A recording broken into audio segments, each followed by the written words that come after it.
What ho and welcome to an. Ooh, it's a night flight tonight. What ho and welcome to another exciting installment of Jack's Off on a Plane with. And, one of the great things about flying on a commercial airliner is you never know quite who you're going to be sat with for the duration of the flight. Let's see who we're going to be sat with today. Why, it's streamer extraordinaire Carrumba. Extraordinaire? Extraordinaire. That's your actual French. Extraordinaire. Oh, je Yeah. t'adore. Merci beaucoup, mon petit chou.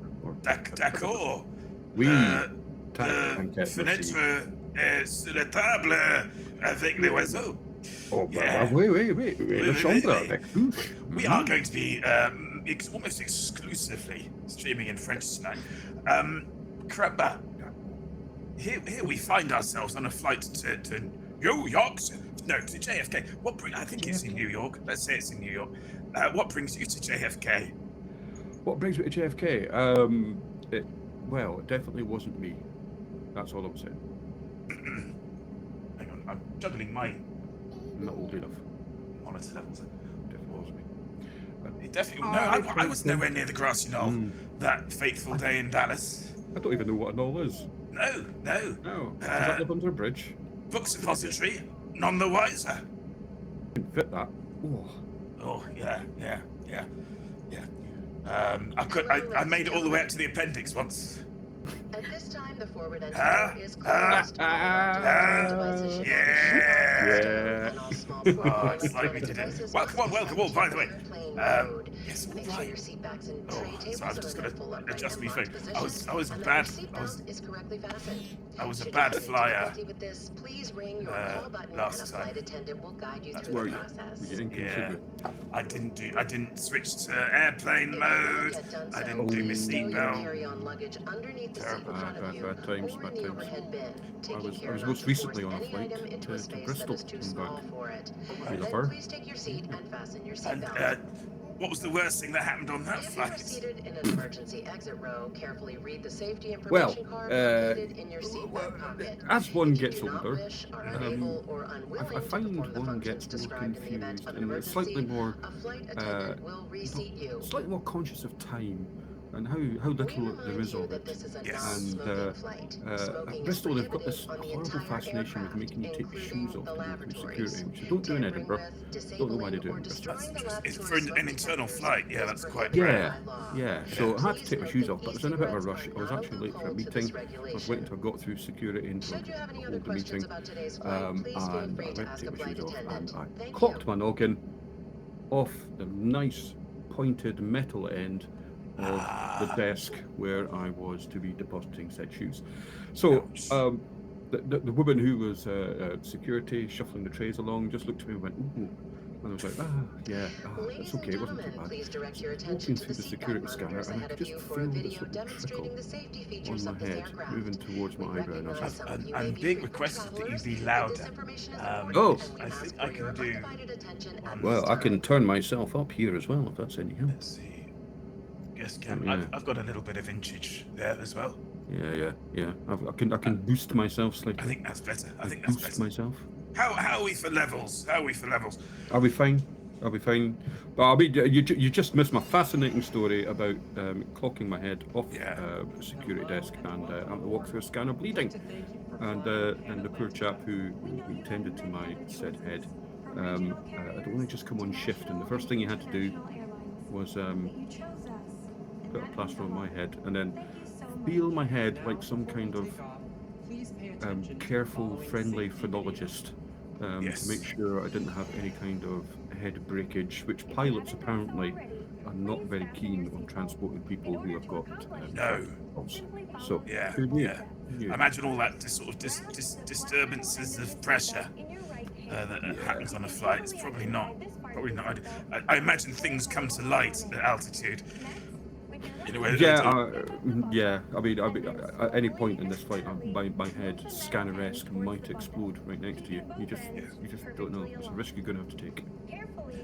Frank, minus the shoe bomber. If I was a terrorist, I'd make security wary of underpants. Yeah, it's going to lead to interesting scenes, certainly. Very interesting scenes. I last hit my head, Carrumba, in public. Yes. Well, I think one wasn't really in public, but I was loud enough for it to become public. That was in Cornwall. We won't go into that one. Very small people, the Cornish. Very, yeah, tiny doors. Oh, I see. Yeah. Oh, dear. And I'm not exactly the tallest banana in the bunch. I was gonna say it's used to be in a veritable cat flap of a door that you tried to get through. Oh. Yeah. Oh. You having said that, yeah, I think that might have been what. Yeah, no, that makes a lot of sense now. Actually, yeah. No wonder they reacted like Yeah. they did. Yeah. That's why they made me wear that collar. Yeah. So it's all becoming clear now. It's all becoming clear. It's all becoming clear. We've But got yes, to the bottom of it. Speaking of clear, the worst occasion of that. I went to I think it was the Hayward Gallery, had an exhibition on optical illusions and optics in general. Yes. Very exciting show. They had, have you ever seen those goggles where they switch what your left eye and your right eye sees? No. Has the extraordinary effect of basically making everything that's concave convex, and veni vidi vici. Yeah. Wow. Quite extraordinary. Playing football would be amazing. Absolutely. I think the slight sort of the way that it works is that you can probably do this with computers now, with your Apple Pro, Vision Pro, Apple Pro. Is The Fisher Price clicky thing. is obviously our eyes, our human eyes, they move left and right independently in order to sort of triangulate so that you're looking at what you're looking at. If you've ever done the magic sausage trick with your fingers, Well, have you done that? Do you know that trick? I once knew a student who tried to teach me that trick, but I politely declined. Okay. Well, what you do is you get your fingers. I'd explain with my hands, but I feel like I want to tackle this verbally for some reason. You take both hands, pointy fingers, and you point them at each other, so they're touching, and then you raise them up to eye level. Yes. And then you look beyond your fingers. Yeah. You get a sausage. Can you see the sausage? Yeah. Yeah. It's like I've suddenly got a link sausage, and if I wasn't vegetarian, I'd be very tempted. But no. Absolutely. Ah. There's a very charming, and by which I mean terrifying, video online of somebody who uses this technique to solve their hunger. It's Quentin Smears, one of his videos. Okay. It's not pleasant. Yeah. So the goggles that swap your left and right eyes round use prisms. Then you have to adjust the prisms so that they're looking at what you're looking at, if that makes sense. I think so. Yes. And Hey, ladies and gentlemen. yeah, This is your so it was kind of like they had a fixed tableau that you could look On at. behalf of myself and the So were flight you crew, wearing it's these our goggles when distinct you pleasure to banged your welcome head? you on board No. Flight 709 No. with No. non-stop service to New York. It was a very interactive show, obviously, because you're looking in things all the way around. You're kind of being invited to look into things and through things and up things, and down things and across things. And And they had this little sort of display cabinet, and that should have been my first warning. Cabinet. Yes. Yeah, you see where this is going, don't you? I think I do. Yeah. Yes. They had this. It was a queer little thing. It was a telescope with a very long, thin mirror, sort of a mirror that was like a sort of half the length of the telescope again in length, Right. but just as high as the telescope, tall as the telescope. And there was a little caption that saying, "Oh, what do you think things would look like if you looked through this?" And I had to thought for a minute, and I thought maybe it'll like all just sort of squeeze things together and everything will be like very thin. And then I leant down to look through it and collided with the glass of the cabinet. Fantastic. with such force that the percussion led to a guard rushing up to see if some thievery was taking place. And Some sort of breaking and entering. indeed, Yes. and I also left a perfect imprint of the pores of my forehead on the glass. Beautiful. And I then had a headache, which completely ruined the experience of the camera obscura. I do love Yeah. the camera obscura in Edinburgh. Yeah. You can take bits of paper and you can pick people up and put them down again, and it's fascinating. Fascinating little thing. You can manipulate reality with it.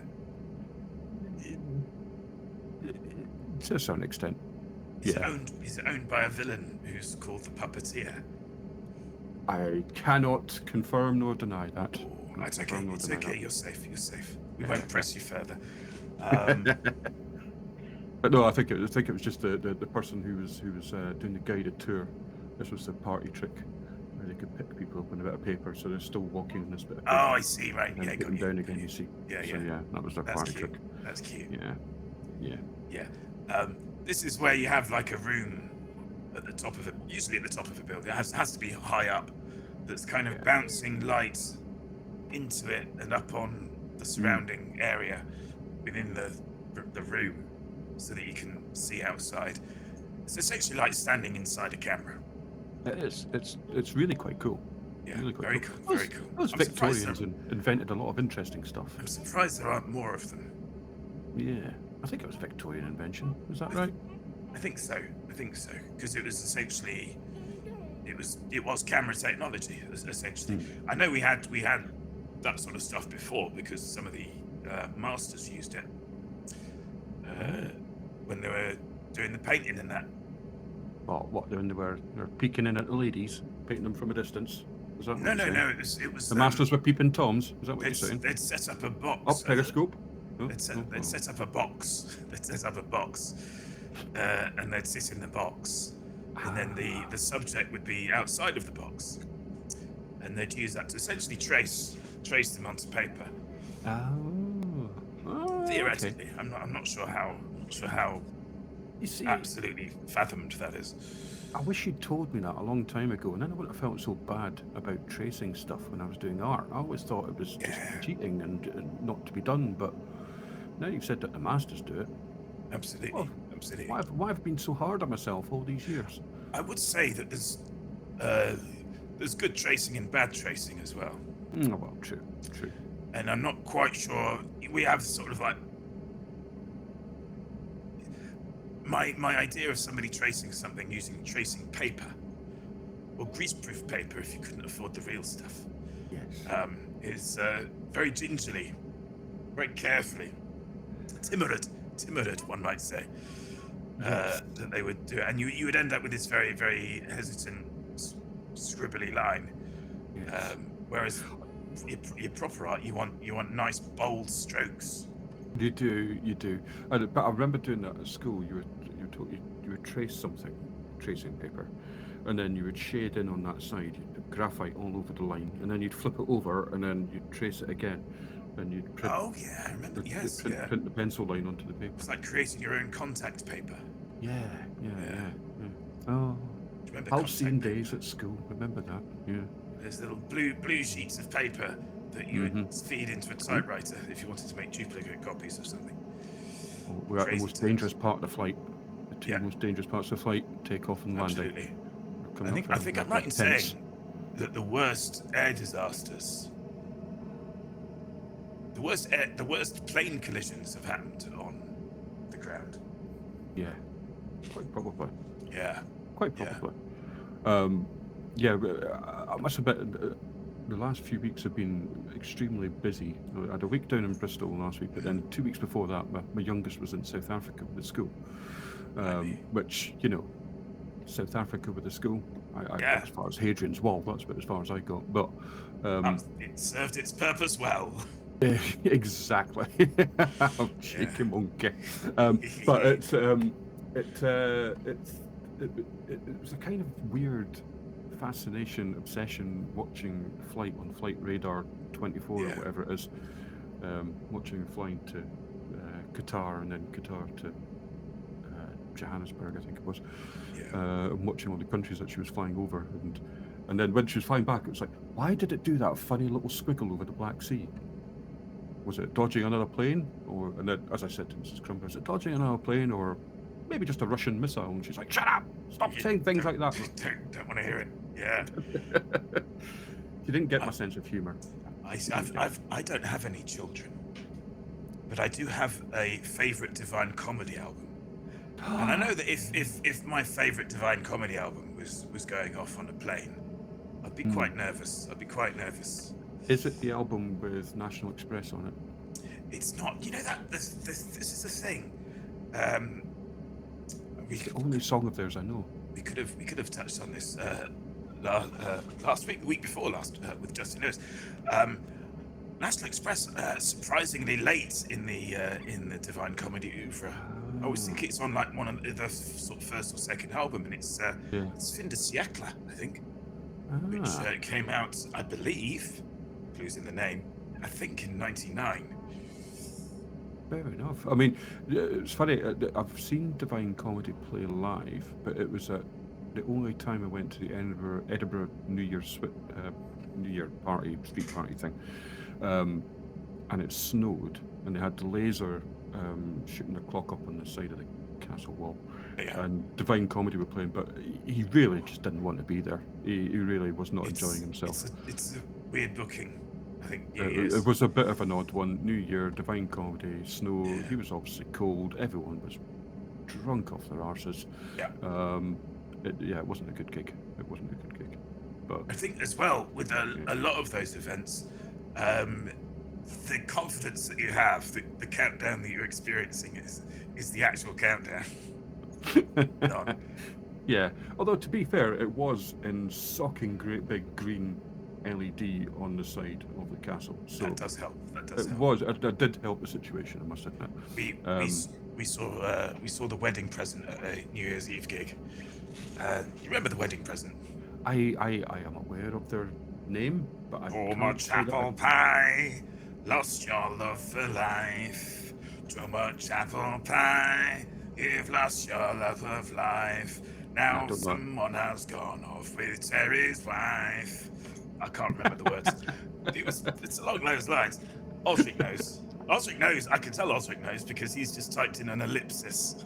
Yes, he's deeply disturbed by the rendition. One of my favourite things in chat is performative silence. So I want you to know that I'm quietly judging you right now. I'm quietly disgusted with what you've just done. I'm not quite sure how to process this. Yes. But that was very much getting through the songs to ensure that there was a gap, and then somebody hitting play on a PowerPoint at exactly the right moment. And I think the PowerPoint crashed. Oh, amazing! So it all was like, we did. Here we go. Oh, there's a baby on board. That's never good. No, that's never good. Is it too late to open the doors? I mean, everyone's been a baby once. That's definitely inside. That would be quite funny though if you did glance inside with the baby on the wing. That would be quite. Breathing baby on the wing. You should. I don't know what's that thing you use. You should blender that in for next time. I will blender it. Oh. So, am I right in saying you're not streaming that much these days? Oh, I was wondering what I was going to say about this question, but yeah, I'm not really. No, I've kind of fallen out of love with the whole game, and I could have a whole diatribe about it if you wanted. Yeah. But I'm sensitive of where I am being a guest on your Twitch stream. No. So, you know, appropriateness and all that. I think it's a weird thing to do. Do you know, the thing is, I really quite love it in a lot of ways, otherwise I wouldn't have done it for so long. I don't know how long I did it for. I'm not one of these. I was always quite amazed at all these people that were celebrating their Twitch anniversaries and all this kind of stuff. Yeah. I had no bloody clue when I started. I was crap when I started. I was slightly less crap when I stopped. But I just find the whole concept a bit disturbing. I don't know. I don't know. It's I don't know. I think I've maybe had a midlife crisis or something. I'm not entirely sure, but I've had these sort of weird moments of clarity about things recently. I was going to say, sitting outside of your kind of immediate sphere, I feel like you have gone through a change since we've known each other, and not at all for the worst. I feel like it feels like you're sorting stuff out. Yeah, I would say as well that midlife crisis is quite a misused term, because I mean, psychologically, a crisis isn't, oh, the sky is falling, or just descending into huge depression. A crisis is more you saying, right, this is what we're doing. Or, it's a shift. It's a shift, but it's not necessarily a dramatic or negative or Yeah, a shift is a good way to put it. And I tell you one of the things I think that brought it to focus was the team that I deal with at work. I mean, for the first time in my life, I'm responsible for 13 other human beings plus 25 in another country as well. So it was like, and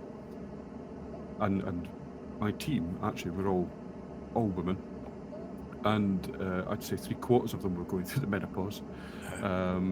So you become acutely aware of just changes in your time of life, and not everything stays the same. And although mentally I'm still probably 22, I'm still at that mental age, but I think I've just started to look at things and go, nah, that's just bollocks, that is.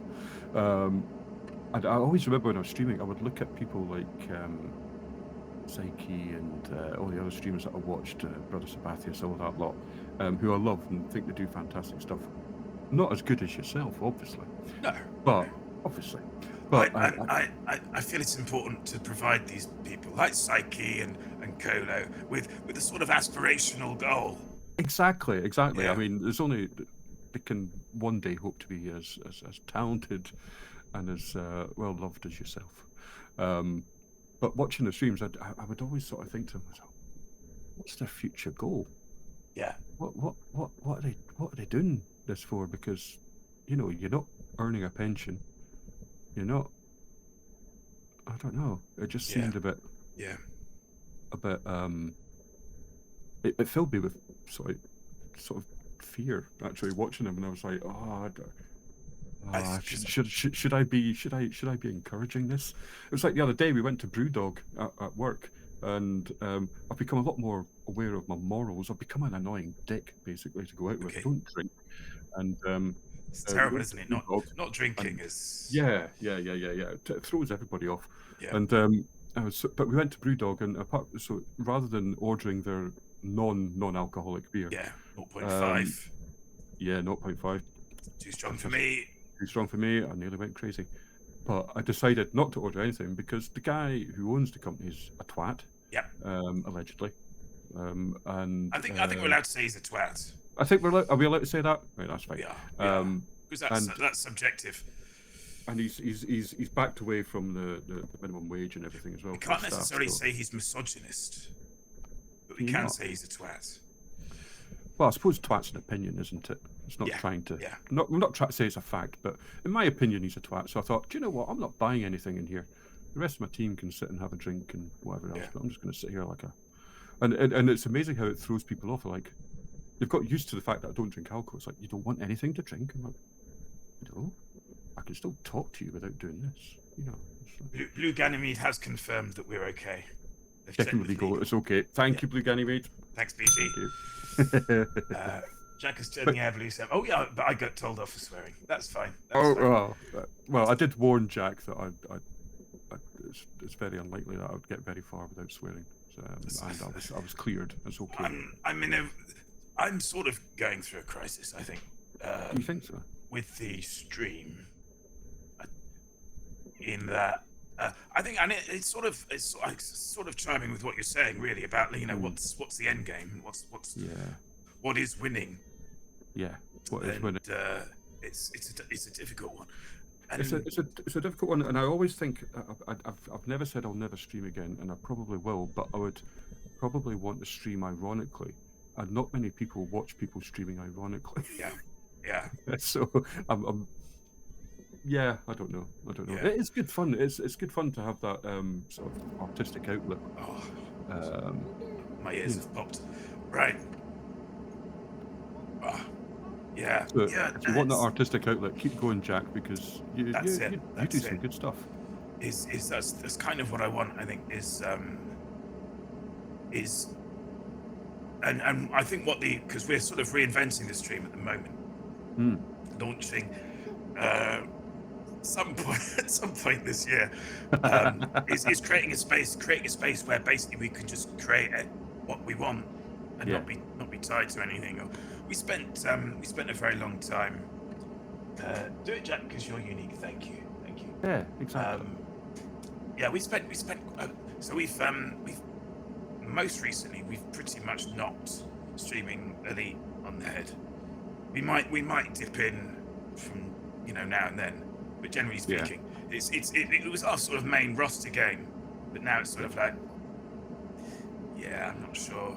Yeah, the Elite one's a funny one, and I know Osric's a modern now, so please don't delete my account, Osric.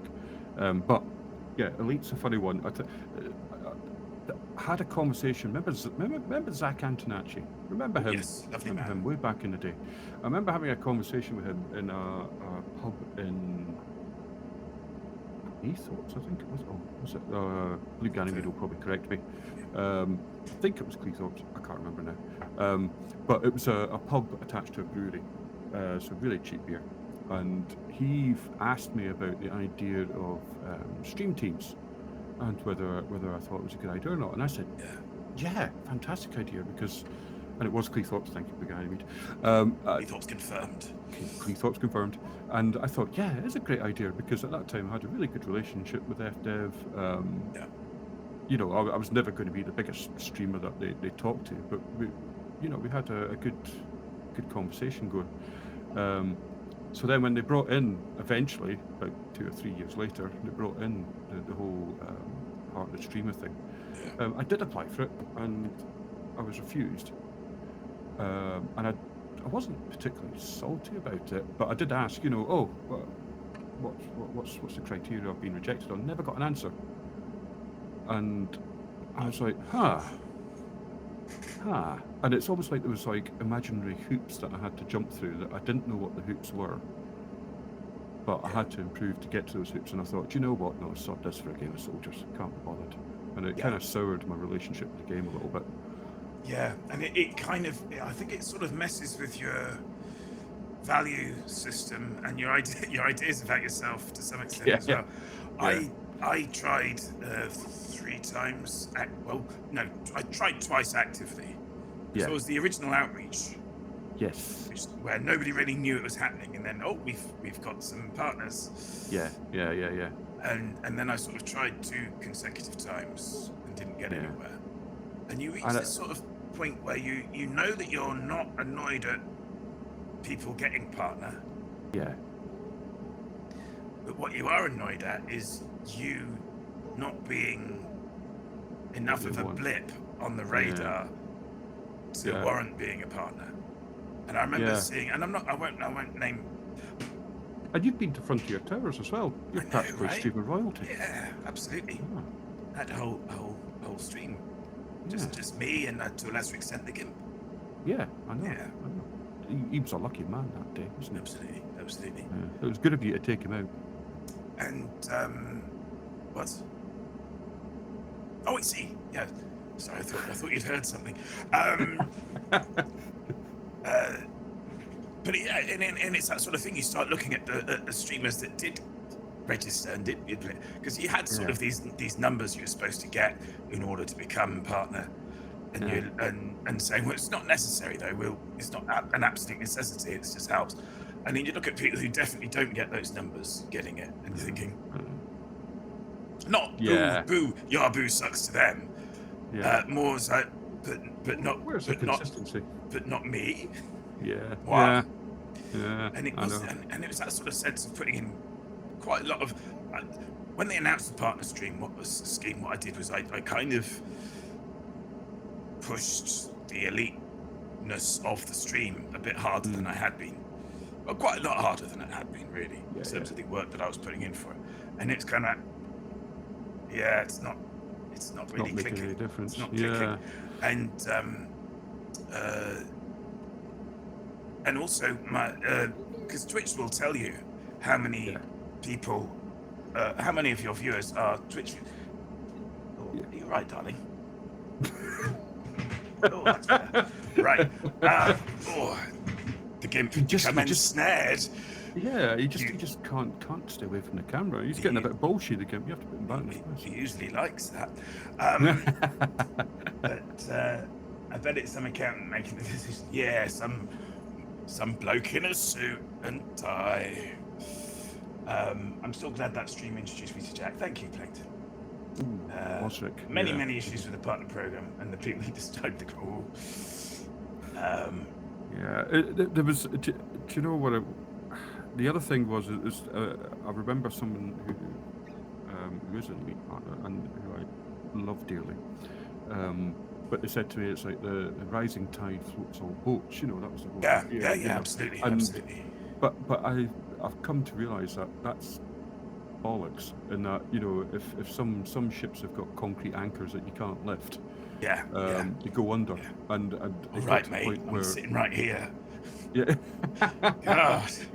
Well, it got to the point where I wasn't going to stream Elite Dangerous at the same time that they had drops on.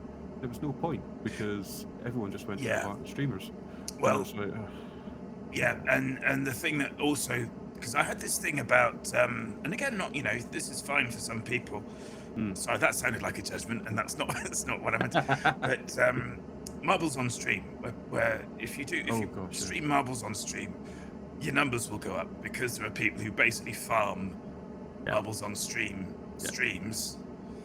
Yeah. And it's like, it's not, those numbers aren't real, you know, they're not there for you, they're not even listening to you, they're not even watching you, they're just cycling through and hitting exclamation mark play. And I kind of not even using exclamation mark play, they've probably got a stream deck or something like that. I felt like that was creeping in a little bit with the Twitch drops for Elite as well. Yeah. So agreed. As an Elite streamer, even if you weren't with partner, there would be drops, and you'd see the numbers go up, and you knew as soon as the half hour or the hour was up, gone. Away. And again, it's kind of like, well, I'm supposed to be, and you kind of want to use the data to point you in the direction of what you should be doing with the stream. It's not real data, really, is it? It's not real data at all. No. Yeah. No, I get you. But yeah, so I think that came at a point where, and also work's just been kicking the absolute arse at me. Learning lots of new things. I'm having to be responsible for probably the first time in my 22 years working for this company. I'm not allowed to float along anymore. God damn it, you've caught up with me. This whole soft quitting thing I can't do anymore. I'm slightly worried I might get promoted. Oh, my commiserations. Yeah. I'm not sure I welcome it. Oh my God, I accidentally clicked on this stream. Sorry, Millstone. Sorry. Exclamation mark play, Millstone. Also, I was making somebody a partner who hadn't made content in 2 years and who actively broke embargo on Odyssey information. That's when I got really annoyed with it. Yeah, and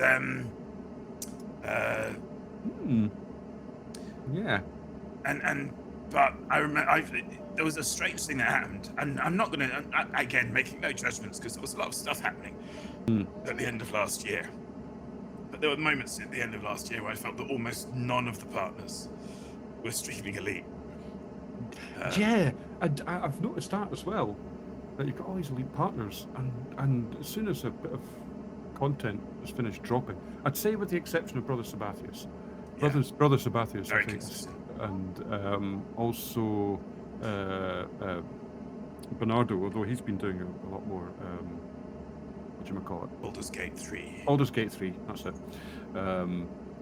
But yeah, so some people do consistently keep playing the game. But yeah, a lot of partners would just up and play someone else. It's like, Yeah. But then I see from their point of view, they don't want to be pigeonholed into one group. And it was always, and I remember right back when it started, it was always, if you wanted to get a partner on Twitch, you played Elite, because the crowd is, you've got this great herd of people who just go from Elite stream to Elite stream to Elite stream to Elite stream. So if you want to go for partnership, yeah, you played Elite Dangerous, and that was the rule. Do you still play Elite? I played it just earlier today, actually. Are you? Somebody in chat, Commander Toff, Oh, is asking if you're back in the Buble. I'm not back in the Buble yet. I'm still 16,000 light years away, I believe. But I did do some more jumps today, Toff. I did do some more jumps today. But yeah, slacker. I know. I'm a total slacker. But no, I've been. I think Old Crow Express took us on his carrier to Star 1, which is right out on the western, if you look at it that way, edge of the galaxy. And then dropped me off there, and I've been trying to work my way back since. And it's, yeah. Funnily enough, your ship doesn't move unless you log in, does it? Really? No, it just stays No. there. I played for the first time in a little while yesterday for the Titan Kablooey. Spoiler, Kablooey. Yeah, that was something. That was something. But that's what annoys me about Elite content at the moment, is that I'm witnessing everything to do with the Thargoids recently. I've just witnessed from watching streams. Yeah. I've not taken part in any of it, and I've been so far behind the curve. I've not had the desire to get on the curve. And with this Titan having blown up, yes, it'll be a caustic cloud that will dissipate over a number of weeks, revealing slight things that you've got to scurry around and find. But I don't have the technology even to do that. I'd fall apart if I tried to fly into that caustic cloud, probably. Yeah. So it's like, well, come on, please, Frontier, give us something in the game that's not set these grinds around Thargoids. I think one of the sort of realizations I had with the game recently was that I would, so it was around the Titan. I wanted to go in and have a look at the Titan, and it took quite a bit of work to get a ship that was capable of doing that. Yeah. And then I went in and had a look round and went, yeah. Yep. They're pretty. Right. Lovely soundscape. Off we Now go. what? Yeah. and then they brought in the Spire sites sabotage missions, and again it was like building up so that I could actually do one of those, and then I did one, and I'm thinking, yeah, that's that done. And it was never, people say, it's only grind if you make it grind, which is fair enough, but it was kind of, I've got no interest in repeating this. Something else. There's got to be something else. Yeah. I'm hoping to bring in base building, and I know that will probably go in the same sort of direction eventually, but it's another layer on top of your existence in this universe that they've created, and it's a fantastic universe they've created. I just don't think they're using it to its full potential. It'll be very interesting if they do base building. Yeah. And I guess they're now in a better position to do this, but because of the amount of land that is out there, whether it's just going to be like you build something and then it's there for everyone. Everyone dissipates off into the universe and nobody ever sees anyone ever again. Yeah. Everyone's in their The own little introversion, space, yes. own little rock. Yeah. Elite introvert, fantastic. Happy days. That'd be fine by me, to be honest. But what I think they should do, though, is they should make it that if you've got a fleet carrier, and this is what I've always said, is if you've got a fleet carrier, you can then decommission the fleet carrier into a base. So therefore, you have a choice between whether you have a ground base or a fleet carrier. This is your captain. Or you can have it. We're cruising now, so welcome to the flight. We're Hopefully cruising. The Oh, weather cooperates and we can give you a nice, smooth ride. Oh. I'll let you know if there's any other updates. Lots off. Oh. Clouds remaining up. I do want to know. You see on the welcome aboard sign? Yeah. Is that from Never Ending Story? and he's on the luck dragon. Ladies and gentlemen, Oh, the the clouds, captain has possibly. turned on his Yeah. fasten seatbelt sign, Anyway, that was indicating just my we've thought. reached our cruising We're ahead of you. altitude. You are now free to move about the cabin, but we Ooh, ask free to that move while about the in your cabin. seat, you keep your seatbelt fastened. Right, do you know what? At this time, the use of all I feel safer approved just sitting portable here, actually, if electronic that's all right. devices Yeah, Don't no, wake it's up and fine, wonder that's about. fine. Yeah. Yeah. I feel But yeah. it's more about just the awkwardness of the corridor. Yeah, because whenever you stand up, it's always just the drinks trolleys coming the other way, and then it's yeah. Theoretically, we could send messages to other people on this flight. Oh, I don't think we've ever tried to do anything along that. We should.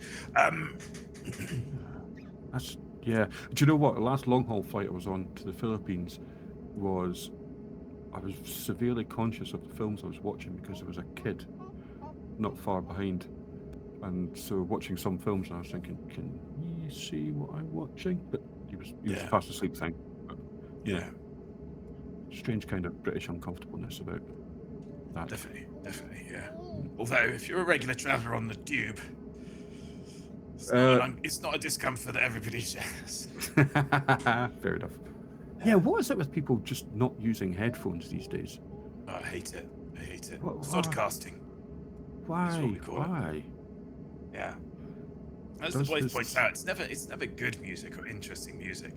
I've never heard somebody listening to music like just openly on a bus or a train and thought, "Oh, that sounds good. I wonder what that is. I'll go over and Shazam him."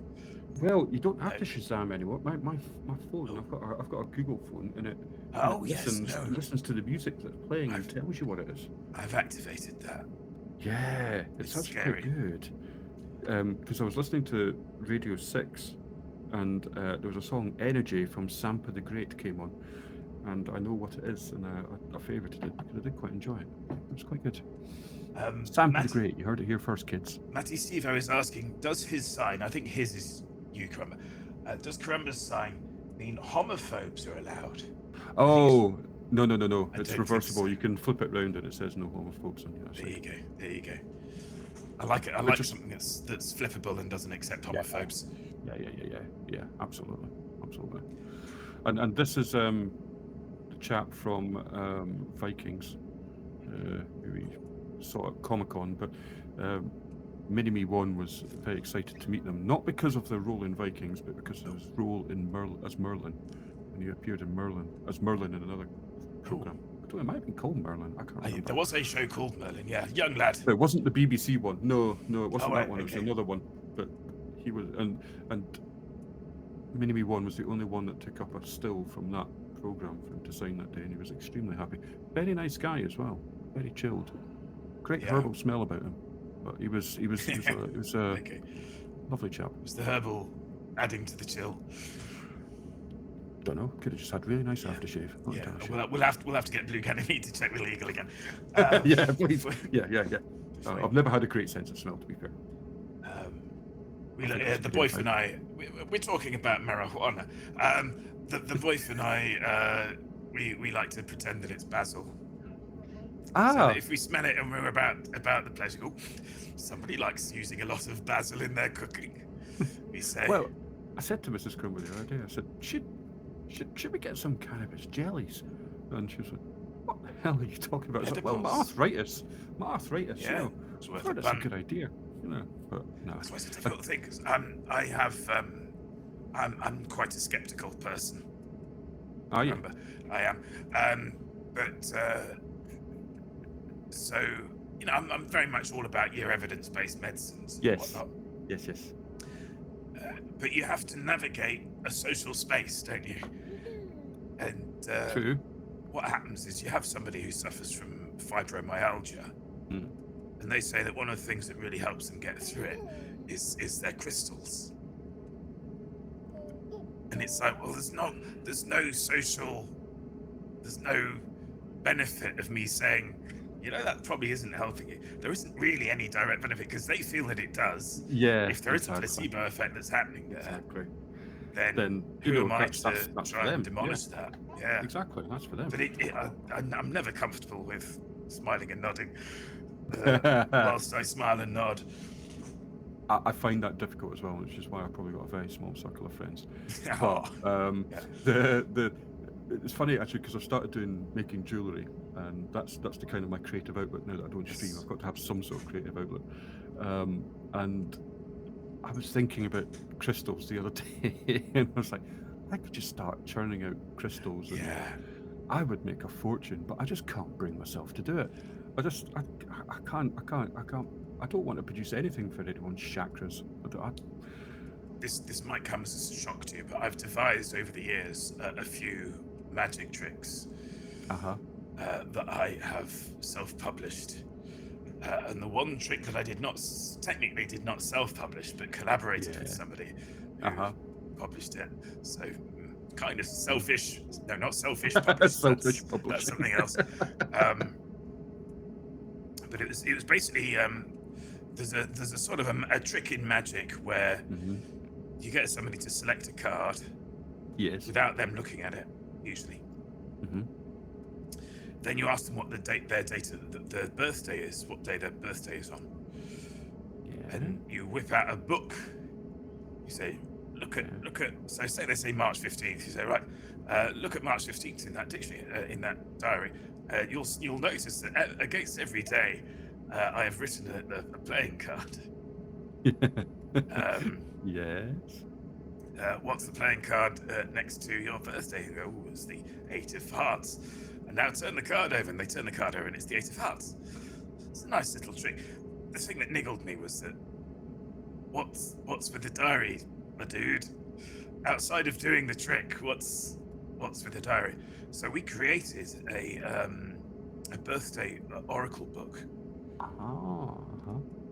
Where each day had various sort of things. It had like a color and an animal, a little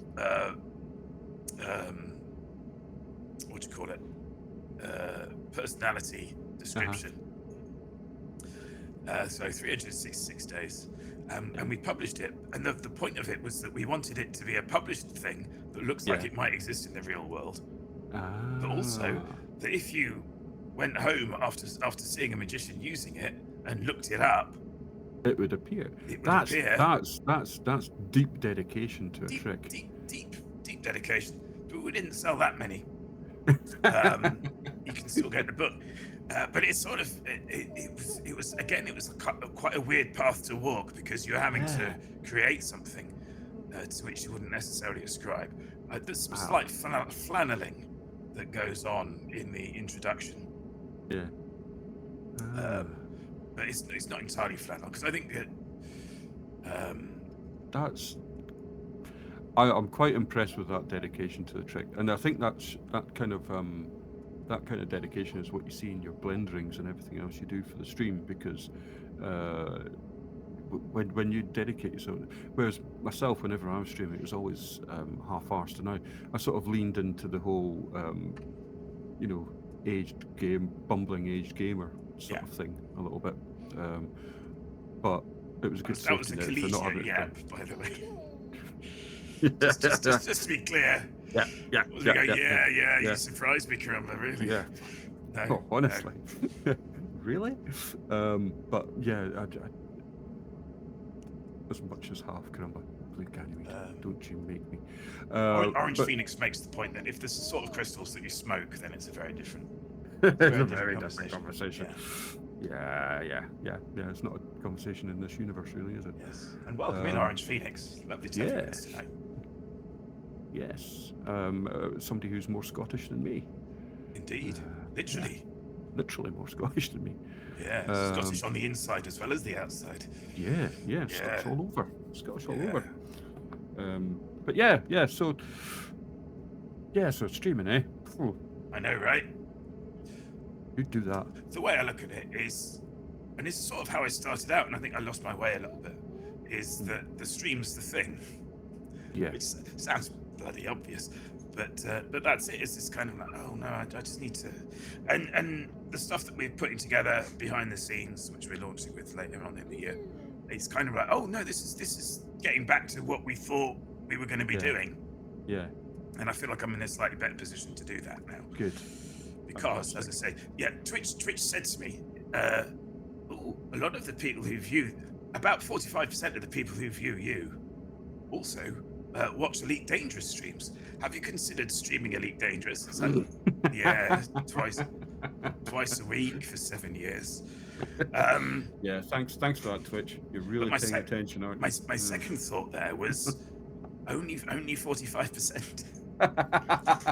So yeah, so that what kind have I of been doing to 55% of my viewership all this time? exactly, yeah. Poor souls. So yeah, so new things are coming, and we will see. Good. But That's good to hear. but let's not.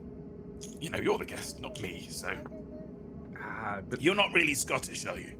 no, I'm well.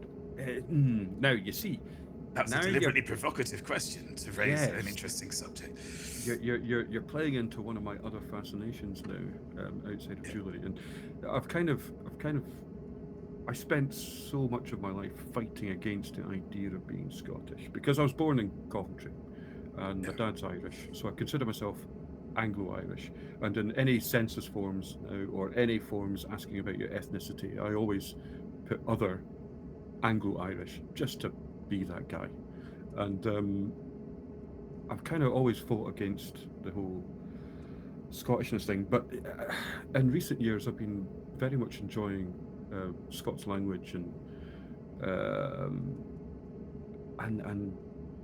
yeah, and I've dabbled in the old independence thing, and I think it's become, I've just become a bit more surly as I've got older. They say you're supposed to get more right wing as you get older, but I probably went the other way. I got a bit Marxist at one point, and but then I've settled down now, and I'm very much of the opinion that if anyone tells you they've got the answer, they're a liar.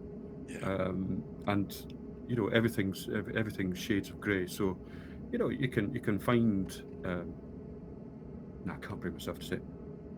You can maybe find some liberal policies are okay. I was going to say Tory policies, but what would be wrong with me? Jesus. No, you can find some policies in other parties that you think, oh well, actually, okay, that's got some merit. And it should always be a balance. It shouldn't be what we've got in the UK at the moment, which is just 4 years of running up to bloody X Factor final every 4 years. It's ridiculous. Nothing gets done. And so where did we start with this? Yeah, Scottishness. Your Scottishness, yes. Yeah, so I've always been a child of a sort of mixed identity, and I've always felt outside of. And I was reading an interview with Henrik Larsson actually today, and he was talking about Far Side cartoonist. Yes, and footballer for Sweden. Yeah. Celtic legend. Man of many talents. Man of many talents. He can draw. He can kick the ball. Oh, but he was saying how he always considered himself Swede-ish, and I would probably say the same about myself. I'm Scot-ish, and in fact, that's what I did always say. Is someone said, "Oh, you're Scottish," and I said, "Well, I'm Scot-ish," and it's not always where you're born that defines who you are. It's more your outlook or even like where your parents. Yeah. Although my dad's side does loom large. But again, it's really weird when I was growing up, because identifying with the Irish side was almost like a safety mechanism, because I got the 7 shades of poop kicked out of me for having an English accent in Scotland, and it was a shock to my mum and dad, because my mum and dad were from Coventry. It was very multicultural, and then they came up here and everyone hated the English, and they were like, wait, what's going on? Why? And there must be. What have I done? I've just I've been through the history books and I found nothing to suggest. Yeah, exactly. Yeah. I don't understand. But then my mother was Protestant, my father was Irish Catholic, so when they got together, it was at the time of the Birmingham pub bombings and stuff. Yeah. So my mum was basically kicked out in the street for dating an Irishman who was obviously a terrorist. So there's always been that sort of conflict and weirdness in our history, and my dad's side, you know, we go back to 1916 and all that, and then the Civil War that followed. My great uncle's funeral, when we were down at that, it was incredible. It didn't take very long for conversation to turn to De Valera, and I was thinking, my God, it's in the 2000s, and they're still talking about the revolution. Yeah. And it's like, Yeah, and that opened my eyes quite a bit when the whole independence debate came up. It kind of, I voted no for Scottish independence, and it's maybe the one political regret I've ever had, is that I maybe should have voted yes at that time, because then after that came Brexit, which was an unholy nightmare. So, yeah, I think we've talked about this before. I think, but that obviously I love Scotland, and I'd quite like to still be, connected to it. But I totally get why you basically fight an independence election on the threat of being forcibly removed from the EU if you leave the UK. Yeah. And then within the space of 2 years, forcibly removed from the EU. I can kind of understand why the yeses have kind of gotten a little heavier in the water. And it's funny because it's not just me, it's my dad as well, my mother, my sister, everybody in our family suddenly gone, do you know what, we would vote yes this time. And for my dad particularly, he was very anti-independence because his family history was conflict. And I think that sort of had a great influence on my personality growing up as well, is you always avoid conflict. Because it's just the generation before him where people were being shot in the street for not quite agreeing with whether to be part of the Commonwealth or not. So it was interesting times. So Scottish. But that's it. It's sort of how long does it take to become Scottish or anything-ish? And what makes you that? And I think once you go viral on TikTok, I think you automatically become anything you want to be. I think that's the algorithm that works these days, isn't it? Might give that a try. Give that a try. You could set yourself up as the king of, I don't know, whatever you want to be king of. Clapham. Yeah, why not? Why not Clapham? King of Clapham. No, sorry. Bad choice. Islington. I don't know. Where's up and coming London? I don't know much about Londonshire, to be honest. I like to visit it, but I don't know much about it. There's another thing as well, which I think it sort of ties in, because alongside my love of Scotland is a sort of slight embarrassment about that love of Scotland, because I'm not Scottish. Flight attendants will be coming around it's the just cabin sort with of our in-flight service. We will be serving a snack. It's difficult to put into along words. with a variety of complimentary soft I'm going to drinks, try. juices, and coffee. Go for it. Go on. Beer, wine, and other alcoholic beverages are available for purchase.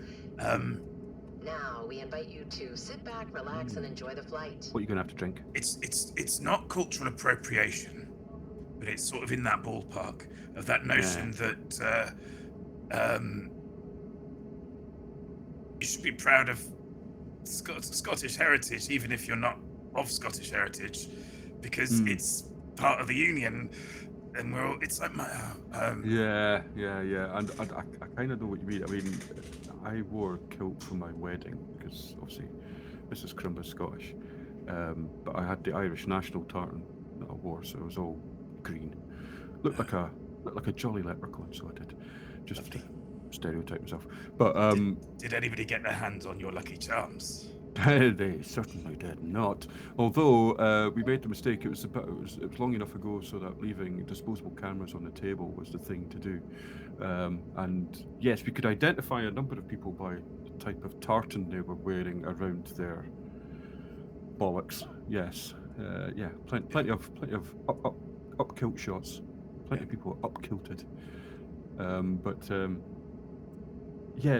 even the kilt, that's a funny old thing, isn't it? Because it was invented by an Englishman. It was the whole court type thing of, dressing like you were Scottish, like you were a Highlander, with this confected outfit, which has now become part of Scottish tradition, So it's... But on top of that, it has retained that sort of nonsensical thing to be sold to tourists, kind of aspect of it as well. Yeah, along with shortbread. Osric says, a Scottish lady took me in after I was kicked out from home. One thing I learned very quickly from her and her family is take the piss out of a Scottish person first, because they're damn well going to do it to you. I would counter that, Osric. I don't think any Scottish person would take the piss out of you. I think what a Scottish person would do is rap the piss, wouldn't they? Aye. That's what they do. I That's certainly what they would. do. Yeah. Rip the pish. Aye. Totally. Definitely. Aye. Very different. But very different thing. Very different Totally, thing. totally different. Aye. Ripping the pish. What shite. Yeah, the tartan shops are great for getting money out of toys. Yeah. Aye. You can't move on the it's the same everywhere you go though, because like the Royal Mile, it's just tartan shops and shortcake and whatever else. But I went to Marrakesh recently, and my God, in the souks, everybody sells the same thing, and it's all come out of the same factory somewhere in Africa that they're all selling as traditional African goods. But you do find the occasional shop that sells something completely different when you sort of navigate towards those. But it's the same everywhere you go, isn't it? Everyone's just trying to.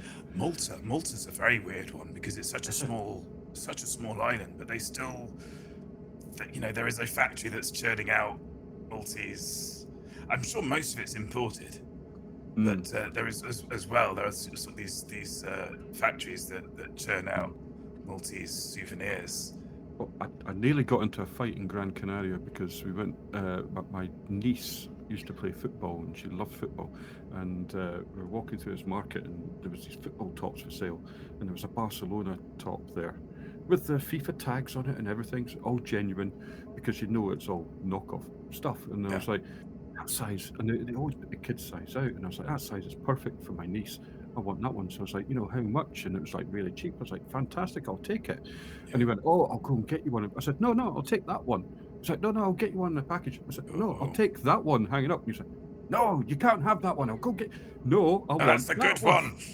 That's the only genuine one you've got. I don't want the ones that are going to catch fire in a bloody strong ray of light. Give me that one. But no, this is a colour photocopy that's sellotaped together around the armholes. But yeah, that was always fun. Yeah. The other thing, of course, I remember, I've not been to Malta for a very long time. We had a lovely chap, late of Ed's 38, called Simon, who is from Malta. He came over to visit us in London, and it was a bit of not a shock to him, but he was a bit weirded out by it because he was as he explained to us, I'm in a city that is larger than my home country. And fair. Strange perspective. I can't. Again, it's like these difficult places for you to think into. Yes, I'm sure there's some line there about cultural deserts, but I can't quite make the connection. London. The strange thing about London is all of the. I don't think any of the London souvenir shops are run by Londoners. Yeah, or even, dare I say it, British-born nationals. Choosing my words very carefully there. Very carefully. I mean, I do remember a good friend coming back from America and visiting the aircraft carrier that we've got moved there in New York somewhere. I don't know which one it is, but they bought a little F-35 plane back for my son when he was young. And of course, it was bought it off this American aircraft carrier, but it was made in China. Of course it was. Of course. And it was delightfully ironic. It was delightfully ironic. Yeah. But there you go. It's the little things that amuse me as I get older. Definitely. But yeah, apart from being Scottish, I'm getting quite into my philosophy now. Are you a philosophizer at all? I philosoph from time to time. I kind of sense that you do, because I always feel slightly out of depth in your chat sometimes. I'm like, I'm going to say something here. It's a very undisciplined muddle. My philosophing. Yeah. So is mine. I've got I've canned my website, but I've started doing sort of posts on Ghost. I've got a Ghost post thing instead. Ghost posts. Yeah. And I've just been putting up his fists against the posts, but still insists he sees the ghosts. Oh, I like that. Thank you. That. Where's that from? I wrote it myself. I think it's Walt Whitman. I think. You could have said yes, and it would have been. Answers in chat. He thrusts his fists against the post, but still insists he sees the ghost. Who wrote that? wrote that? I think it was Walt Who Whitman. wrote it? Ethics, metaphysics. So, Commander Imonix, sounds like I've strayed into territory you actually know about stuff about, but I'm just sort of skirting around the edges. So I've been writing these posts, which has just been a way for me to order my thoughts on a weekly basis. Basically, it's been kind of like open therapy sort of thing for the internet to read. But I did that I'm sort of going along the route now. I think of trying to, and it ties into what I was saying earlier about, you know, if one political party tells you they've got they're liars, you know, it's got to be a mixture of approaches. And so I'm looking at philosophy, and I'm trying to come up with a new philosophy. I'm going to, because when I play Civilization 5 or Civilization 6, you always try to establish your own religion, and I always call it Carrumbaism. And I spread Carrumbaism wherever I can. My son calls us crabs, and he likes spreading crabs everywhere because he thinks it's funny. Crabs are good. Crabs are good. Yeah. Do you know any jokes about crabs? I know one joke about crabs. Would you like to hear it? Well, I don't know. I suppose it Would you like to hear a joke about crabs? Curtis is just staring at me with my own eyes, which is very unsettling. That's very unsettling. Hang on a minute. What happens if I click this button? Snap? No, it's not that one. We all want to hear a joke about crabs, says Frank. Okay, here we go. This is where I do my Robin Williams impression. That's a Father Ted reference. Father Ted, of course, the wonderful Irish sitcom written by Arthur Matthews and no one else. Exactly. So here it goes. I was worried I was going to get fired from my job at the crab farm, but in the end, they just moved me sideways. Yeah. Joke about crabs, there aren't any. Well, yeah. So, so he doesn't believe in crabs. I do Carrumbaism. So I've decided. Do you know what? I'm going to create Carrumbaism. So that's going to be my new philosophical outlook on life, which I'm going to create through my posts. So anyone's welcome to chip in. And that's what I'm going to dedicate my Saturdays in my favourite cafe to. So far I've been looking at John Stuart Mill, and I've been looking at I've touched on a bit of Stoicism as well. So Marcus Aurelius and was it John Stuart Mill? Am I getting the right name? Not Marcus Mill. Aurelius is very popular at the moment. I think because of COVID. I feel like COVID has led to this sort of resurgence in Marcus Aurelius. But I'm presuming you're talking about his meditations. Yes. And John Stuart Mill. Although I got this book, Mill: A Guide for the Perplexed, which I think appealed to me quite nicely. But when I was reading the start of it, it was saying, some of his views are problematic, and I thought, whoa. Wait a minute, Google, what's his problematic views? Yeah. But I think they're problematic through the modern lens. And as long as you can move on in your mindset from that, and it's all fine. But but he tried to marry utilitarianism and German romanticism, which seemed a bit of an odd thing to do. So remind me, utilitarianism is the greatest benefit to the greatest for the greatest good. Yeah. And German romanticism was like wanting to live in the countryside and down with this sort of thing, break all the machines. Is that where the problematics start to come in? I think that's where the problematics do start to emerge. Yeah. Because I can think of somebody else who wanted to return to pastoral glory of Germany. Funny you should mention that.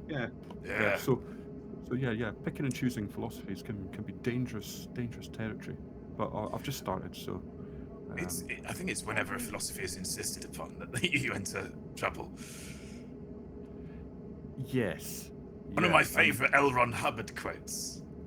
Yeah, I've got a favourite. What's your favourite L. Ron Hubbard quote? L. Ron Hubbard, the science fiction writer that gave us the wonderful world of the Church of Scientology.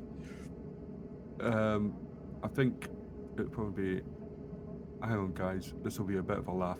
No one will ever fall for this. No. And lo, the Church of Scientology was born. My favourite quote is, "Well, Scientology's not for everyone," which he wrote in a letter. Basically, this bloke had been. Scientology promoted very much as this sort of one-size-fits-all. Yeah. Essentially, when it first started, I'm not going to talk for too long about Scientology. When it started, it was kind of like basically psychotherapy for people who couldn't afford psychotherapy. That was basically what it was offering.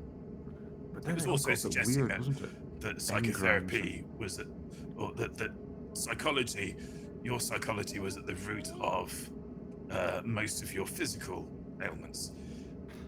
There's a name for that. I can't remember what it is now. Psychosomatic. Yeah, so he was a psychosomaticist. Welcome in, the Hollywood Bear mascot. Ooh. Excellent name. Yeah, great name. Yeah, so this guy keeps writing to him saying, "Look, I'm really benefiting from Dianetics, and I'm trying to get my wife interested in it, and she just won't have it. And every time I bring it up, she just keeps getting." And he sort of Lafayette, because when this is when Scientology was a much smaller thing, and Yeah. Lafayette would write back saying, "Well, you know, you could talk about this, you could talk about that," and each time this letter would come back, "No, she's still not having it. She's still not."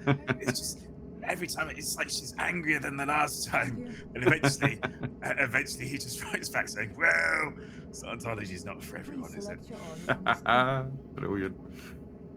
And I guess he's right. It's I don't. Oh, drinks. Oh, she looks awfully stoned. What's going on? I'm scared. Pointing. No, we're not getting our drinks. Oh, Okay. Oh, I've not ordered it. Oh. Damn. That's because you were being too scintillating. Oh. Well. Oh. Yeah. Thanks. But yeah, so he was right. It's not for everyone. It's then only when you get and this is the interesting thing about philosophy, isn't it? Is you can come up with a philosophy. So, I asked Gemini to give me the founding principles of Carrumbaism, and it's come up with a philosophy for freedom and flourishing. Nice. On the cues that I gave it: individual liberty, reason and logic, emotional control, responsibility for outcomes, contributing to the greater good, stoic acceptance, continuous improvement, and peaceful interactions. That is the basis of Carrumbaism at the moment. But you can just take some of the points like that, like emotional control. Yeah, you just once you've got a Tom Cruise type character in charge of that kind of thing, that's when it becomes something unhealthy.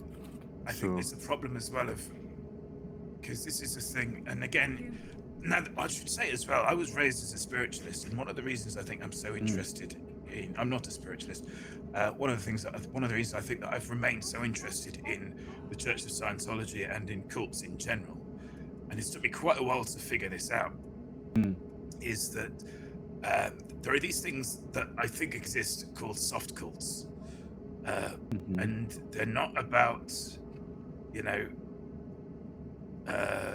any form of real, hard incarceration. But it is about trapping you in thoughts. Thank you. And I don't think spiritualism necessarily does this malevolently. Hello. Having been in it, but what happens in Scientology, Freudian, in spiritualism, is certain. Right, so spiritualism basically suggests that there is an afterlife, and we know that there's definitely an afterlife because we can commune with the dead. Right. That's basically the fundamental tenet of it. It's mostly Quakerism with necromancy thrown in. Nothing ever went wrong with a bit of necromancy. Exactly. And so everything basically, you end up building these little thought traps that have to prop up the idea that that the ability to commune with the dead is real and people can do it. Right. Okay. And you get twisted into these little knots, like. Okay, so say you're presented with somebody who has been unmasked as a fraudulent medium. You'd think, oh, that's going to shake your faith. No, what that does is it proves to you that you can tell the difference between a fake medium and a real medium. Yes. So that actually becomes something that props up the belief. Yeah. You learn all these little tricks that mediums do to fool you. Yeah. And you recognize those tricks and think, okay, discounting him. No, these guys are okay though, because they don't use those tricks. But isn't it interesting how adept humans are at convincing themselves of utter twaddle? Yeah. It's like and we bring it back round again to the whole Twitch streaming thing, because Twitch is a cult of personality, and it's kind of why I find it difficult to watch a lot of streams these days, because and I felt myself falling into this trap, because even though I never streamed to make money, you would find yourself occasionally falling into the call and response thing. And I can go into streams now and I can see when people are doing the call and response thing. It's sort of floating that thing out there. I don't want money, but blah, blah, blah, blah, blah.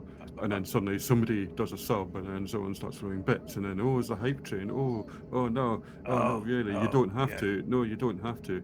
Guys, come on. Guys, come on, don't do that. No, luckily, this thing's getting crazy. Oh, look, somebody else is subbed. Luckily, my community never enters into any of that. What a good, solid bunch of people you've got in your community. I kid. I've had trains.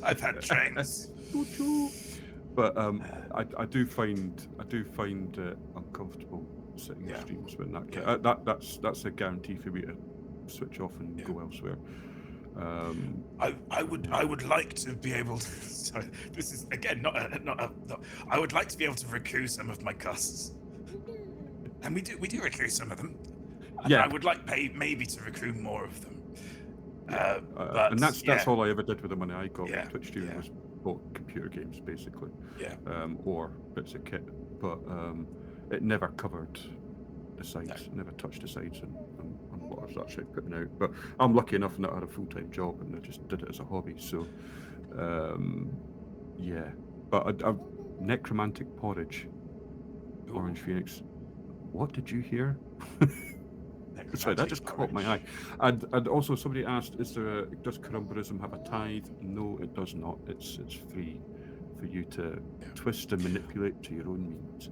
That was the point. The problem. So emotional control, really great if you are controlling your own emotions. Yes. So that you not can somebody controlling your emotions. Further your own thing, and that's it. Yeah. It's kind of like, no, we're going to teach you how to control your emotions because we're going to ask you to do things that you're not going to want to do for us. And in order for you to cope with that, you need to learn how to do this. Yeah. And then, and that's what spiritual. That's what Scientology does. That is what Scientology does within its staff. Yeah. The staff experience and the paying customer experience is different, both exploitative, but in very different ways. I do find human beings fascinating. And I think that's why I love things like this, just chatting and going on a flight with your good self and talking to yourself. And I did consider doing sort of interview type streams myself as well. My idea was to, and it was slightly tongue in cheek. I was going to call it In the Dark, and the whole idea. And I think I spoke to you about it before, but the whole idea was that I would interview somebody while we were both playing Elite Dangerous, but neither of us were allowed to talk about Elite Dangerous. Brilliant. But we were in the Elite Dangerous category. Yeah. But we couldn't talk about what was happening in the game at all. So we are, if I can just go behind the curtain briefly, we are playing a video game called Airplane Mode. We are not in the airplane mode category because it's not. That's not what we're doing. Exactly. But I would want to cash in on the. You want to do it the other way around? Stray Elite Dangerous streamer, Elite Dangerous player, because I just feel fucked off with the whole way that everything panned out with Elite Dangerous in some ways. I sound really bitter, but I'm not. I've still enjoyed playing the game, but it's difficult not to be a bit agitated sometimes. So yeah, that was a big edit. I might still do it, but my motto in the transition, and my motto in not streaming Elite Dangerous anymore is don't go the full Wagar. Yes, but don't remember. Well, yeah, don't. That is the full Wagar, isn't it? Whatever you're thinking right now, that's that is it. Yeah. But he's back to save the game now, which is good. Oh, good. I'm just saving Twitch. I've set my sights a little lower. Yeah, well, you've got to have a dream. You've got to aim for the stars. You might hit the moon, or something. I don't know. Can't remember.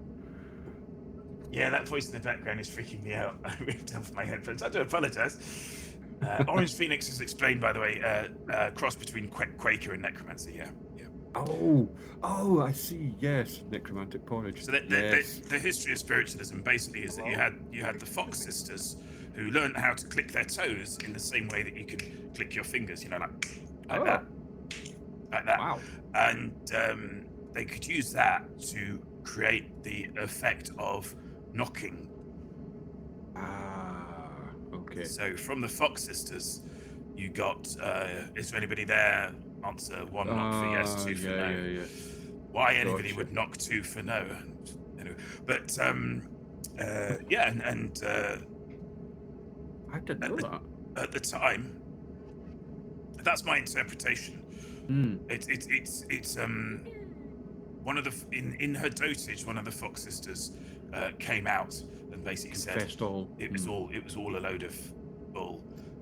We'd worked out how to do this thing, and then she demonstrated it, and it's always referred to as clicking their toes, and that's confused a lot of people because it's like, well, what does that mean, clicking your toes? But I think what that means is clicking your toes in the same way that you click your fingers.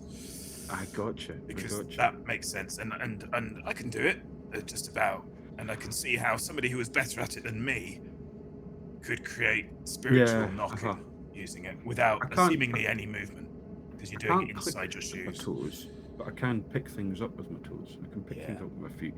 Very useful skill. And my toes used to bend in really weird ways, but I'm sort of suffering for it now a bit. But I can pick up things on my feet. Digital radio, which is awful if you're trying to get to sleep at night. I know. Yeah. I've tried to nod off, and you got Jazz FM coming through. Exactly. Terrible. Shocking state. That's why I'd sleep with my feet in a different room. There's nothing else for it now. Good if you can manage it. Toe clicking has been used by a number of fakes. My understanding is it was popping the joints. Yeah. I think it's personally, I think it's clicking your fingers. But yeah, so the problem was huge, terrible sin and devilish nastiness to commune with the dead. You really weren't supposed to do that. So they had to find a religious framework. Yes. And their first manager was a Quaker. So he basically said, all right, we'll start a new religion, call it spiritualism. And it's basically just complete copy over of Quakerism, but with some talking to the dead in the middle of it. There's hope for me, yeah. So basically, if I want Carrumbaism to take off, I just need to throw in a bit of Ouija board. That's what you're saying. Are you writing a tome? I think I might, and then I think I might pretend to find it at the bottom of the garden, encased in agate. Yes. I don't know why agate, but we'll say polished agate chest. With some special magic spectacles. Yes. Yes. One red and one blue. Absolutely. And first 3D philosophy. Yes. Yeah. It's I don't know whether to base it around. What's the song? Def Leppard. Was it Def Leppard that came up with the red iPhone? If you listen to song lyrics in the 1980s, they talk about a red iPhone, and it's like they could see the future. It's like they had a time machine. Yeah. So I don't know whether to base a religion around Def Leppard or not. That might appeal to the youngins. They might get it. Yeah. Don't forget to set up a web shop for Blessed Spectacles. See, gotta get the money coming in. Get the money coming in. Spectacles. Ganymede, you're on it. I like it. Haven't had an archangel appear for a few years. Try that. Yes. Would it be a biblically accurate angel though? That's what we want. Well, we want it the would hoops be and the eyes. it would be AI art generated, so it That's true. could be anything. Yeah. I've been playing around with AI art as well. That's the other thing that I've been doing, which my kids were disgusted at. You're stealing art, and I politely pointed out that all art is theft anyway. Wow. You know, I feel original. I feel it's what you do with it Yes. that is the thing. Yeah. Which isn't an ideal answer because I think obviously there's some terrible things that can be done with it Yes. that is leveraged by people just messing around, basically. Shit posting. That's basically what text to image is mainly used for, is shit posting and pornography. Yeah. And the problem is that it's also used for seeding political unrest and ripping off Glaswegians.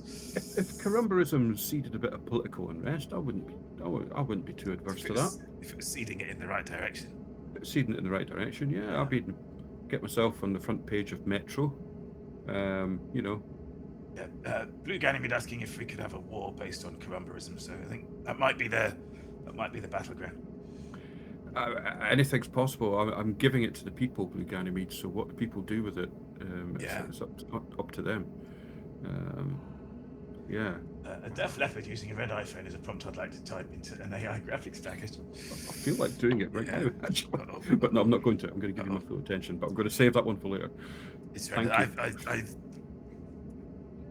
I've messed around with it a little bit. Yeah. But yeah, we've that's the only the oil painting is AI. Yes. And one of the things I do feel is okay, and I think that's the thing as well, is that you have to find your own line with this, which is why philosophy is important. Is that if I am stealing somebody's art, it's somebody who died in the 19th century, so I feel like I'm okay. Yeah, I feel so. One of the packages I was messing about with today, I felt a bit more uncomfortable with because it looked scarily like it. Well, I didn't recognise anything that it produced, but I had a feeling that it could very much well be taken from somewhere else. There's another package I use, which is a surrealist creator. So I'm a bit more comfortable with the stuff that comes out of that. I don't think it didn't look recognisable to me, and that's possibly because my prompts were shocking. But yeah. I was going to say there are sort of, because it will give you what you ask for. You can ask for really, really, really, really precise stuff, and it will basically.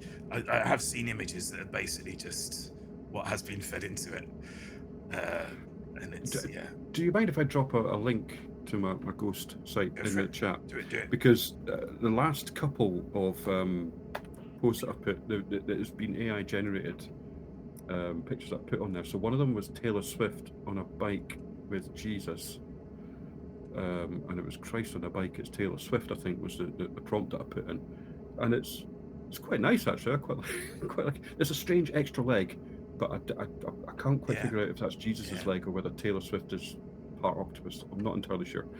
Well, they keep it under wraps, but Swifties know the truth. Swifties know the truth, yeah. Oh, I tell you, that's something I had to get Google to explain to me the other day when I was developing an AI tool at work, which is hilarious if you know anything about me, because I've got not a coding bone in my body. But I found $26,000 just lying around in a Google account that needed to be used, so I used it. Fair enough. So I was hilariously in charge of a dev team for 2 weeks, not having a bloody clue what we were talking about. Yeah. So I was using Google Bard to try and understand them. But one thing I did put in, and I thought it's what you know when you sort of think you hear something on the radio, but you don't know whether you did or not, whether you're just making it up. So I asked Google Bard to explain Swiftonomics to me. Yeah. And it is an actual thing. Okay. the economical impact of Taylor Swift I see. is an actual thing. So it explains Swiftonomics to me. And Fantastic. I was like, I don't know whether I'm impressed or sad. Yeah. But that's a real. What a world we live in. We try to save the planet, but Taylor Swift is having a bigger impact on the economic output of some countries and trying to build wind turbines and stuff. It's quite mesmerizing. There was a record day that basically, what generally happens around record day is that loads of stuff that isn't usually available on vinyl becomes available on vinyl. And one year, I think Adele put out something on vinyl, and because it was Adele doing it, that was all the vinyl that you were going to get for like about 6 months. All of the vinyl that was being produced in the world was being absorbed by this one Adele release. Ah, so Adele was absorbing all the vinyl available in the world. Yeah, like a big sponge, big vinyl sink. Big vinyl sink. She was like I was going to say she was like a vinyl black hole, but no. Yeah, that's the bit where you put the record. Yeah. Yeah. Yeah. We'll Anyway. workshop it. We'll workshop it. Yeah. Yeah. Blue Ganymede wants to know if you think I am the prophet of Carrumba. Oh, he's speaking to I. Oh, wow. I mean, we can get into discussions, Blue Ganymede. We can discuss your position in the pantheon. I'd just like to say as well, don't worry, Frank. The baby is on the plane. It's here somewhere. We haven't found it to shut it up yet, but it is there somewhere. It was crying on takeoff, which is understandable. Ganymede's heard the word of Carrumba, and it is good. Excellent. Fantastic. Well, we're nearly at New York. Oh, yes, we're landing at JFK. It's an efficient flight. But, it's because we're on our luck dragon, that's why. 6:32. Oh no! That's. I forget how good this is. But 6:32 is the local time in New York. Literally, that's not game time. Oh wow! That's real time. I can't believe somebody created a game of sitting in a plane. So good. It's so good. Oh, look at that! Yeah. It's got its own in-flight magazine. Does the in-flight magazine update? It doesn't. No, it's tricked out. It's not in a bad way, but it's sort of semi-abandonware, this game. Oh, I see. Please take this time to double check bloody your Microsoft seatbelt came and along ensure and it is indeed securely fastened. told us that idea with their great big fancy flight simulator. We can do the crossword end curtains, but what I'm tempted to do, we do the short flight for these, which is about Turbulence has got the baby crying again. We do the short flight, which is between sort of 90 and 120 minutes. The wind is behind us, you know, and there is a longer flight. We're going through the clouds. Look. How magical. It's amazing. Look at all that precipitation. There is a longer flight, which is I think 6 hours. And I am tempted at some point to do, maybe for charity. Yeah. You could have a multi-guest. To have a 6 hour stream. 6 hour jacks off. Yeah, I think the baby has. Again, I think the baby's been. I think the baby's dislodged the blockage. I'm envisioning some kind of last episode of MASH scenario has just happened there. I don't remember the last episode of MASH. It's bleak. Oh, that's really bad. I love MASH as well. The last episode of MASH is everybody gets out, but it's set after. And it's like, I think, interview sessions or therapy sessions about them getting out. Yeah. And it's tough. It's tough. I'm gonna have to hunt that down though, because I'll say no more about it, but it's a tough one. Thank you. But do you know, for the longest time, I went through life having watched most of Voyager except the last 2 episodes. Oh right, yeah. Which seemed like the whole point of watching the bloody thing in the first place was to see if they got home. And hashtag spoilers. they got home, but I mean the series has been out for decades. So, Yeah. but yeah, I never watched the final episodes until fairly recently, actually. Yeah. I don't know why I never saw it. Don't know why. No idea. But there we go. There's so much to watch on TV at the moment. Manhattan is an island, of course. No, Manhattan is an island. Manhattan. Oh, she's an island, yeah. Yeah. Absolutely. Yeah. Sail right up to her. Definitely. So this jewelry you make? Yes. Silver. Have you got any to show us? I've got a ring here, which is leaning in. It's like a spiral. Yeah, it's 4mm sterling silver. 4mm sterling silver, twisted and bent.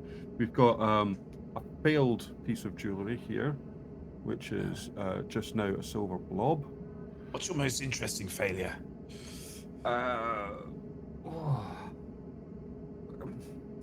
It's not my most interesting failure yet, but it's in the process of being my most interesting failure. This is a bit of raw peridot bought in Marrakesh, which I'm attempting to encase in sterling silver wire and turn into a pendant, but it's being a little bit stubborn. Yeah, and I'm trying to get the wire into place without damaging the peridot too much. But yeah, it's a very calm it off. It's steady. It's a very mindful hobby, to be honest. And I did a 3-day trying course. to widen his inner circle. It's fine. He's just trying to widen. He's always trying to widen his inner circle. Yes. It can be quite embarrassing in Discord sometimes. How hot does silver need to get to be? This is sort of as we make our final approach. We're gonna pummel you for jewelry tips. I'm not entirely sure. I've got my blowtorch here. You just do it till it goes malleable. It's oh God. Yeah. So this is my wee blowtorch. And I've forgotten how to switch it off. Phoenix's favorite bit of silver jewelry is an ear clip earring. Pliable stick man clip earring that wraps around the higher part of your ear like it's hanging on. That sounds fun. That sounds really cool. Yeah, there's lots of interesting things that are great. And silver, like with sterling silver, it blushes through different colours when you're heating it. So fine silver tends to go sort of like a rose pink colour. Yeah. Sterling silver, you get that red hot. And then it's essentially spectrography, isn't it? Yeah. And and then you've got to quench it, and then you've got to pickle it, and then once you've pickled it, you can work it again. It becomes more malleable, but then as you work it, it becomes work hardened.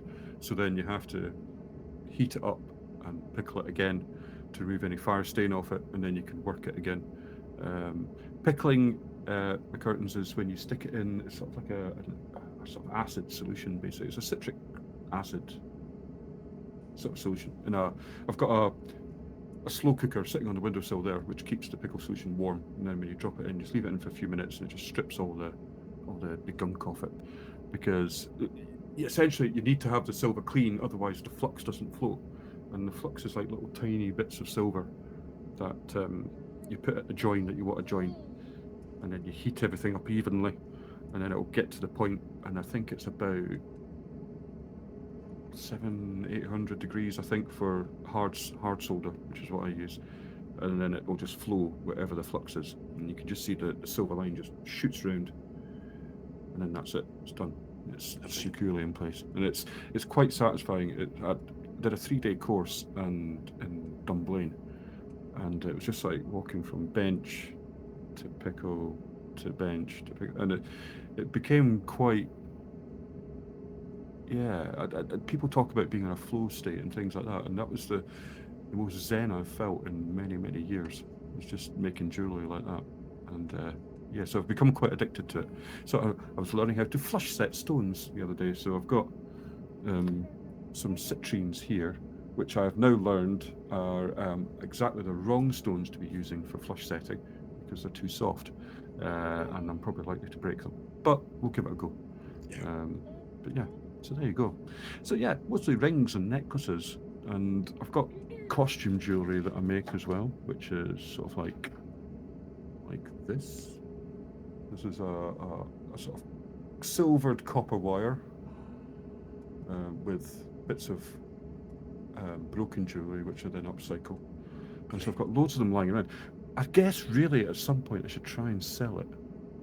That might be an idea. It might help fund more materials, but you know, that involves effort again, which, as my Twitch career has proved, is not my strong point. It's that thing, isn't it? Is that the thing that you do is completely separate to the stuff that you have to do to allow you to do the thing that you do. Yeah. There's these whole other skill sets that, and things that take time and effort and energy and money as well, Yes. some of them, which is equally frustrating. Blasted money. Yeah. Blasted money. And yeah, so I went into jewelry making very idealistic, and I have sold a couple of things on Etsy, but then again I've kind of backed away from the Etsy store and gone on to the real silver stuff. And it's nice just making spirals and shapes and bits and pieces, and there you go. So yeah, I don't know, I really enjoy it. How do you know when a piece is finished? Well, I was listening to an interesting interview with is it Tim Stoner, the artist? And he was talking about, because somebody asked him what was the longest time it took him to finish a piece of art, a painting. And I think he said something like 2007 he started a painting, and then he rolled it up and he put it on top of the wardrobe. And in 2017 he took it down, looked at it, and then by 2020 he'd finished it. And it was just like, and I get what he was saying. And this is kind of why the AI art appeals to me so much, is that I have trouble taking time over things. I want things to be done as quickly as possible, and that's why AI. I think it's because I can get what's in my head out really quickly, and then create something and go either that's what I was thinking, or no, that's rubbish, and just bin it. And it's why I've never done traditional art very well, because I always get to that point where I need to really come back to it and finish it, but I look at it and think, no, that's crap, and I don't want to finish it. Whereas trained people like Stoner and other artists who actually go to college and stuff and don't completely disappear their own arseholes, they've got that ability to come back to things and finish it and make it what they want. But I like that. I like that. Felix saying there's something that soothes the soul about crafting items by hand. For me, it's wood carving, but alas, my hands do not allow.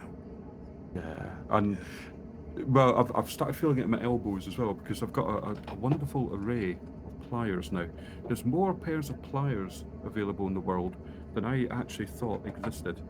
But I've got this is half, maybe a third of the pliers that I currently own now. But yeah, the old elbows don't quite enjoy trying to bend bits of metal sometimes, and quite a lot when you watch YouTube videos of various metalworkers and they talk about having good body dynamics, and I was like, yeah, what you're talking about, you're just doing this, you're just doing that. But nah, if you put in too much pressure in different ways, you really do feel it the next day. So I get what Commander Orange Phoenix is talking about, although I think OP's got slightly worse problems with his hands than just bad posture. Are you keeping those pliers in a tool rack? Not yet. That's the next thing. I need to build. Not too bumpy. That's fine. Set the baby off again though. Nobody clap. Nobody clap. Nobody cheer. I hate that. But yeah, I'm setting up for jewelry desk next. Frank's saying Leonardo da Vinci carried the Mona Lisa about him for years and years. That's painted on wood. So that's an odd hobby. Yeah, maybe you just needed an umbrella. Yeah. Imagine it if you had it if it was on canvas and you had it in a tube. That'd be one thing. No, I said no clapping, Plankton. Don't clap for him. I should have switched that off. Oh, Which is the any key? Thank you very much, which is the any key for that subscription. Hi everyone, spent 6 hours making a video with Microsoft Clipchamp. I hate that stuff. And it somehow got everything in the wrong order. 6 hours of work for nothing. Well, you maybe, ahead of where you started, if that makes sense. Yeah, just I hope this doesn't start a hype train. With your seatbelt fastened until the captain turns off the fasten seatbelt sign. Okay. This will indicate that we have parked at the gate and that it is safe for you to get up. Cellular phones may be used now. Ooh, excellent. Oh, can use our cell phones. Fantastic. If I can get a network. I should have charged it. Yeah. I'm a fool. Yeah, you always find Good on British service. Airways flights the USB charging points never work. Yeah. I don't know what it is about BA. They just can't quite get it right. Can't It's a quite get pain. it right. It's a pain. I think as well that things might calm down now that we've sort of agreed on what cables are. Yeah, now wasn't that hilarious how Apple was like, oh yeah, USB-C cable is terrible, but now they can charge 30, 40 pounds for a USB-C cable. It's the most amazing thing in the world. Yeah. But I did watch a YouTube video where they took an Amazon USB-C cable and an Apple one, and they put them through X-ray machines and everything, and through an MRI scanner. All right. And the difference in the technology is quite impressive when you see it laid out. Yeah. And explained by somebody who knows what they're talking about. Yes. Yeah. Is it information that you kind of retain for the length of the video, and then it's like, And then it's gone. gone. Yeah. Ladies I and just remember gentlemen, some welcome bits were to soldered, Kennedy some bits International weren't. Airport. Yeah. I'm good on big concept stuff. Current local time Yes. Saying that is detail. around 6:45. No, mate. Ah, You're talking details to the for wrong books. real boy. Yeah. Details for Google Board. Take off again. Okay, we're not gonna immediately fly back to Nova Scotia. Oh, I'm afraid. But I've got a meeting in Nova Scotia. Well, I thought this was a behalf of return the it's on flight. Zoom Risk now. Hardwood and crew would like to thank you for choosing Pan Atlantic not on your again. trip today. Do you know who that We voice have a is? choice of carriers, and we appreciate you choosing Pan Atlantic today. We'd love to see you on board again soon. In the meantime, have a wonderful stay. Paul Hogan? It's not Paul Hogan. It's I the don't most know. famous Australian voice in gaming history. Not Yeah. really. But I can't believe it is. Dame Edna Reveridge in games. no, it's not Dame Edna. It's not Dame Edna Everidge. No, it's Bennett Foddy from Getting Over It with Bennett Foddy. Who's Bennett Foddy? He's the guy in Getting Over It with Bennett Foddy that does all the talking. Well, you see, this is what I do admire about you, and it's like you with your movie knowledge as well. You've got a great knowledge for it. You've got a great recall for things like this. It's quite fantastic. I do not. Here and there. I feel like basically I wake up and in the night somebody has thumbed through my personal encyclopedia and left it open on a page, and that's the page that I've got to work with for the rest of the day. And I will go to bed, and then the next morning, fresh page, fresh start. Well, at least you've got an encyclopedia. I've got a ramshackle collection of papers that are stacked in no particular order. Oh, I love those. Yeah, I know. They can be fascinating, but Yeah. ultimately frustrating when you need to recall a fact in quick order. Like in appraisals and things like that. But Yes. I found it I found, bringing it full circle back to the Anglo-Irish Scottish thing, that's something that I have gained from my father, is the ability, as he puts it very eloquently, to talk shit convincingly. Yeah. Um, Very and useful I- skill. And I think that's kind of what got me through Twitch to a certain extent, is that I could just, Yeah. I could get to a stream without just sitting there silently, unless I was really not feeling good. Yeah. But yeah, and it's got me through my career so far, and that I can talk shite to my managers and convince them I know what I'm talking about when I really Yeah. don't. Hopefully, Yeah. they're not watching this. I think it was in 1908. Carl Jung did this sort of study where he looked at the effectiveness of public figures versus their sort of effectiveness in speaking. Mm-hmm. And he found that there was literally no correlation whatsoever between how confident and how well they. I mean, none of that's true. I just made that up, but it is a useful skill. It is a useful Yeah. skill. And do you know what? I think, and you'll find this as well if you get promoted, which I'm sure you will, is that the further up the ziggurat you go, lickety split, the further up you go, the more you come to realise that nobody really knows what they're doing. Yeah. And they're just relying on people around them to keep them on the right track. Yeah. Yeah, and if I'd known that when I was younger, if I'd been a bit more confident and a bit more sure of myself, I would have been earning a lot more money than I am now. But I'm quite enjoying where I am now, just looking around going, yeah, no one else knows what the fuck they're doing either. Yeah. Just keep paying me every month. A lot of it is just knowing how to find out, especially in this day and age. Yes. We're taxiing. Oh, we're getting closer to the Yeah. is it a de-embarkation gate? I think so. That sounds about disembarkation. Yes. It's America though, so they've probably got another word for it. Yeah, to get out. Yeah. To get out bit. Yeah. Unentering. The unentering. Yeah. I like that. I'm going to unenter. Thank you. Yeah. I think we should actually. Do you know, now we've got our Brexit freedoms and control of our borders, we should change all the signs from We've got one of those. Unenter. We've got one of those. It's rather stymied our ability to do the other one, but there we are. Yes. Let's not go down that No, avenue no. so late in the day. Carrumba. I mentioned the B word once, but I think we got away with it. I think we got away with it. Carrumba, thank you very much for being my guest today on Jack's Off on a Plane With. I love doing these.